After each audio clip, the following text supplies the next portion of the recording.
Hello, नमस्ते। मैं हूं धर्मेंद्र कुमार मिश्रा और आप देख रहे हैं हमारे यूट्यूब चैनल।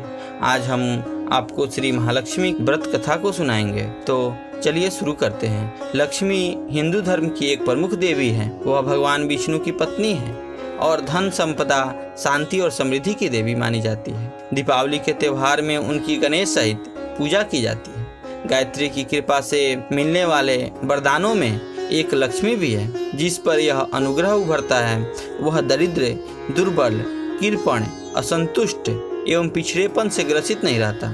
स्वच्छता एवं सुव्यवस्था के स्वभाव को भी श्री कहा गया है। यह सद्गुण जहाँ होंगे वहाँ दरिद्रता, कुरूपता टिक नहीं सकेगी। तो चलिए अब कथा प्रारंभ करते हैं। एक समय धर्मराज युधिष्ठिर ने हाथ जोड़कर भगवान श्री कृष्ण से कहा कि हे भगवान, हे महाभाग, कृपा कर आप हमें कोई ऐसा उपाय बतावें जिससे हमारा नष्ट हुआ साम्राज्य पुनः प्राप्त हो जाए तथा राज्य, लक्ष्मी और धन, वैभव सब प्राप्त हो जाए। श्री भगवान श्री कृष्ण बोले कि हे राजन, जब दैत्यराज बलि राज कर रहे थे तब उनके राज्य में सारी प्रजा सुखी थी।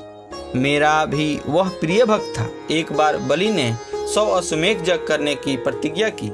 उनमें जब 99 यज्ञ पूरे हो चुके और एक ही शेष था, तब इंद्र को अपने सिंहासन छीन जाने का भय हुआ, क्योंकि 100 अश्वमेध यज्ञ करने वाला इंद्रासन का अधिकारी होता है। इसी भय के कारण वह रुद्र आदि देवताओं के पास पहुँचे, किंतु कोई उपाय न कर सका। तब सब देवतागण इंद्र को साथ लेकर क्षीर सागर शेषशायी विष्णु भगवान के यहाँ गए और पुरुष सूक्त आदि वेद मंत्रों से भगवान की स्तुति की। भगवान प्रकट हुए। उनके सम्मुख इंद्र ने अपना दुख सुनाया। भगवान बोले कि हे इंद्र, तुम घबराओ नहीं, मैं तुम्हारे इस भय का अवश्य अंत कर दूंगा। यह कहकर उन्होंने अपने धाम को भेज दिया। भगवान स्वयं वामन का अवतार धारण करके 100वां यज्ञ करते हुए राजा बलि के यहाँ पहुँचे। राजा से उन्होंने 3 डेग पृथ्वी का दान मांगा। दान का संकल्प हाथ में लेकर भगवान ने 1 डेग से सारी पृथ्वी नाप ली, दूसरे डेग से अंतरिक्ष और तीसरा चरण उनके सिर पर रखकर नाप दिया। इतना होने पर वामन देव ने राजा से वर मांगने को कहा। वर में राजा ने कहा कि हे भगवान, हे महाप्रभु, कार्तिक के कृष्ण पक्ष की त्रयोदशी, चतुर्दशी एवं अमावस्या के दिन 3 दिन इस पृथ्वी पर मेरा राज्य रहे। इन दिनों में लोग दीपदान, दीपावली, पूजन आदि करके उत्सव मनावें। लक्ष्मी का पूजन हो, लक्ष्मी का निवास हो और ऐसा न करने वाले पर लक्ष्मी क्रुद्ध हो जाए।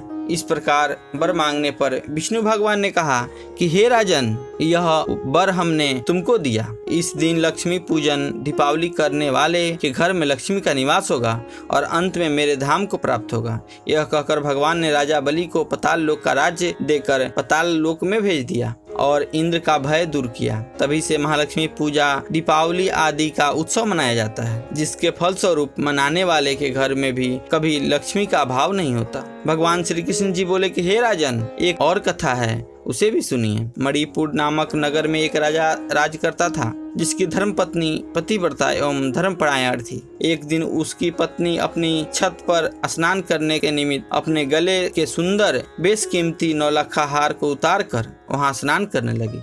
उसी समय आकाश में मंडराती हुई चील की दृष्टि उस हार पर पड़ी और उसे लेकर उड़ गई। किसी स्थान पर एक गरीब बुढ़िया की झोपड़ी पर मरा हुआ सांप पड़ा था। चील की दृष्टि सर्प पर पड़ते ही हार को छप्पर पर छोड़कर सर्प को लेकर चंपत हो गई, चली गई।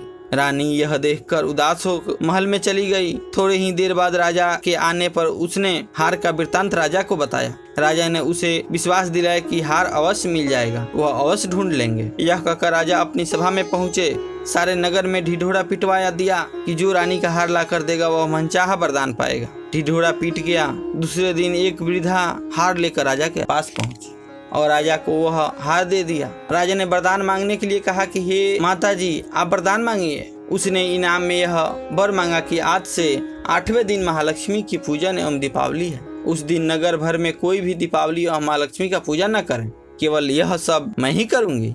उसके लिए तेल, बत्ती, दीपक आदि सब मेरे घर में भेजवा दे। राजा आश्चर्य में आकर पूछने लगा कि इस इनाम से तुम्हें क्या लाभ हुआ। वृद्धा बोली कि राजन, इस दिन लक्ष्मी की पूजन एवं दीपावली करने से महालक्ष्मी प्रसन्न होती है। सदा अपने घर में स्थिर रहती है। राजा बोला कि मुझे भी लक्ष्मी पूजन करना है। वृद्धा ने कहा कि प्रथम मैं करूंगी, बाद में आप करना। ऐसा करने पर राजा एवं वृद्धा के घर अतुल धन संपत्ति का निवास हो गया। इसलिए श्री महालक्ष्मी की प्रसन्नता के लिए बड़े बड़े राजा राज प्रसादों से लेकर रंग की झोपड़ियों तक में सर्वत्र श्री महालक्ष्मी का पूजन होता है। भगवान श्री कृष्ण बोले कि हे धर्मराज युधिष्ठिर, श्री महालक्ष्मी के पूजन तथा दीपावली के उत्सव से लक्ष्मी की प्राप्ति होती है। इसलिए राजन, तुम भी करो, तुम्हारा खोया हुआ राज तुम्हें फिर से अवश्य प्राप्त हो जाएगा। इति दीपावली प्रसंग की श्री महालक्ष्मी कथा समाप्त हुआ। जय महालक्ष्मी।